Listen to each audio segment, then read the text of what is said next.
তো hello guys, আমি একটা মান্ত্রা থেকে নিউ জ্যাকেট অর্ডার করেছিলাম, তো সেটাই তোমাদের দেখাবো।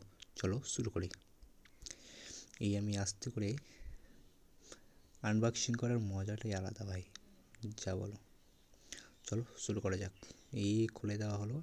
এবার তোমরা দেখতে পাচ্ছ জ্যাকেটটা বের করলাম। দেখতে পাচ্ছ পুমার, কিন্তু ভাই পুমার মোটর স্পোর্টের জ্যাকেট, এই সিল প্যাক করা। এবার এই প্লাস্টিকটাকে আলতো করে ছেড়ে দেবো, তোমরা পাশে থেকো। এটা কিন্তু মিশো থেকে নেওয়া। এর অরিজিনাল প্রাইসটা তোমাদের বলে দিচ্ছি। এর অরিজিনাল প্রাইসটা হচ্ছে 8,999 টাকা, কিন্তু আমি এটা বেস্ট অফারে পেয়েছি 70% অফে। তোমরা গিয়ে মিশোতে চেক আউট করতে পারো। আমার কিন্তু স্মল সাইজের, তাই আমি স্মলটাই নিয়েছি। তোমাদের যে যেটা আছে অ্যাভেলেবেল আছে তোমরা পেয়ে যাবে। তো আমাকে এই জ্যাকেটটা সত্যি অসাধারণ লেগেছে।